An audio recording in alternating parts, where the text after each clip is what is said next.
If you eradicate the conditions that generate what you call socially offensive behavior, it does not exist. The guy said, well, isn't that inborn? No, it's not. There is no human nature, there's human behavior, and that's always been changed throughout history. You're not born with bigotry and greed and corruption and hatred. You pick that up within the society.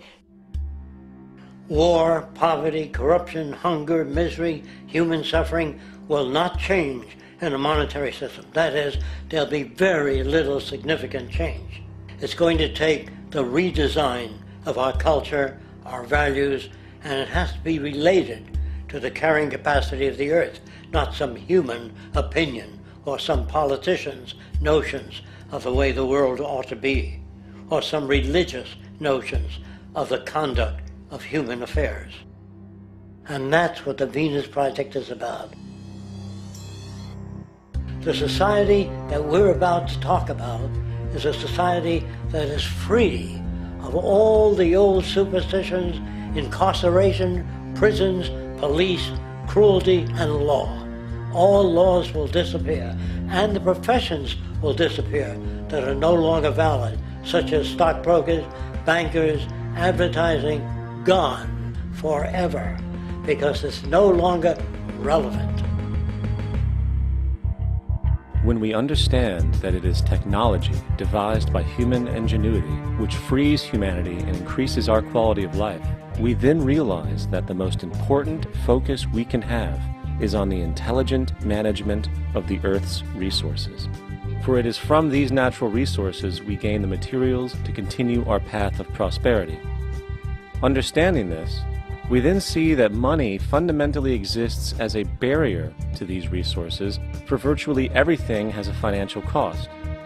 And why do we need money to obtain these resources? Because of real or assumed scarcity. We don't usually pay for air and tap water because it is in such high abundance, selling it would be pointless. So then, logically speaking, if resources and technologies applicable to creating everything in our societies, such as houses, cities, and transportation, were in high enough abundance, there would be no reason to sell anything. Likewise, if automation and machinery was so technologically advanced as to relieve human beings of labor, there would be no reason to have a job. And with these social aspects taken care of, there would be no reason to have money at all. So the ultimate question remains: do we on Earth have enough resources and technological understanding to create a society of such abundance that everything we have now could be available without a price tag and without the need for submission through employment? Yes, we do. We have the resources and technology to enable this at a minimum, along with the ability to raise the standard of living so high that people in the future will look back at our civilization now and gawk at how primitive and immature our society was. What the Venus Project proposes is an entirely different system that's updated to present-day knowledge. We've never given scientists the problem of how do you design a society which would eliminate boring and monotonous jobs, that would eliminate accidents in transportation, that would enable people to have a high standard of living, that would eliminate poisons in our food, that would give us other sources of energy that are clean and efficient. We can do that out there.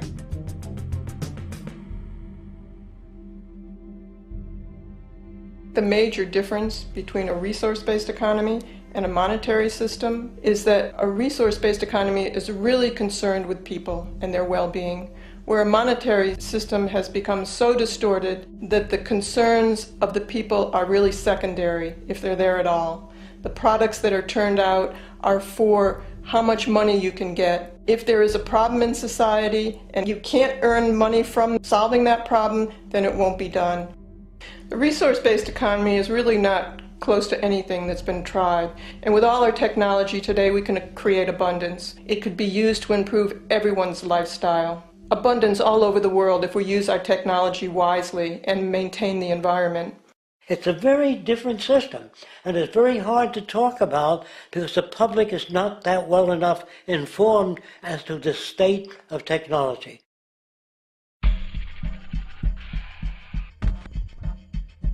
At present, we don't have to burn fossil fuels. We don't have to use anything that would contaminate the environment. There are many sources of energy available. Alternative energy solutions pushed by the establishment, such as hydrogen, biomass, and even nuclear, are highly insufficient, dangerous, and exist only to perpetuate the profit structure that industry has created. When we look beyond the propaganda and self-serving solutions put forth by the energy companies, we find a seemingly endless stream of clean, abundant, and renewable energy for generating power. Solar and wind energy are well known to the public, but the true potential of these mediums remains unexpressed. Solar energy, derived from the sun, has such abundance that 1 hour of light at high noon contains more energy than what the entire world consumes in a year. If we could capture 1/100% of this energy, the world would never have to use oil, gas, or anything else. The question then is not availability, but the technology to harness it. And there are many advanced mediums today which could accomplish just that, if they were not hindered by the need to compete for market share with the established energy power structures. Then there's wind energy. Wind energy has long been denounced as weak, and due to being location-driven, impractical. This is simply not true. The U.S. Department of Energy admitted in 2007 that if wind was fully harvested in just 3 of America's 50 states, it could power the entire nation.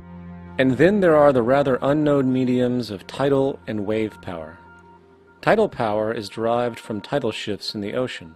Installing turbines which capture this movement generates energy. In the United Kingdom, 42 sites are currently noted as available, forecasting that 34% of all the UK's energy could come from tidal power alone. Wave power, which extracts energy from the surface motions of the ocean, is estimated to have a global potential of up to 80,000 terawatt-hours a year. This means 50% of the entire planet's energy usage could be produced from this medium alone. Now, it is important to point out that tidal, wave, solar, and wind power requires virtually no preliminary energy to harness, unlike coal, oil, gas, biomass, hydrogen, and all the others. In combination, these 4 mediums alone, if efficiently harnessed through technology, could power the world forever. That being said, there happens to be another form of clean, renewable energy which trumps them all: geothermal power. Geothermal energy utilizes what is called heat mining, which, through a simple process using water, is able to generate massive amounts of clean energy. In 2006, an MIT report on geothermal energy found that 13,000 zettajoules of power are currently available in the Earth, with the possibility of 2,000 zettajoules being easily tappable with improved technology.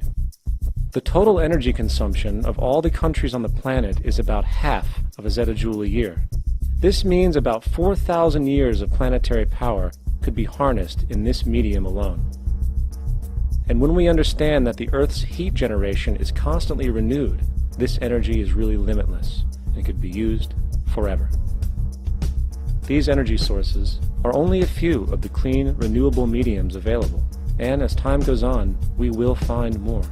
The grand realization is that we have total energy abundance without the need for pollution, traditional conservation, or in fact, a price tag. And what about transportation? The prevailing means of transportation in our societies is by automobile and aircraft, both of which predominantly need fossil fuels to run. In the case of the automobile, the battery technology needed to power an electric car that can go over 100 miles an hour for over 200 miles on one charge exists, and has existed for many years. However, due to battery patents controlled by the oil industry, which limits their availability to maintain market share, coupled with political pressure from the energy industry, the accessibility and affordability of this technology is limited. There is absolutely no reason other than pure, corrupt profit interest that every single vehicle in the world cannot be electric and utterly clean, with zero need for gasoline.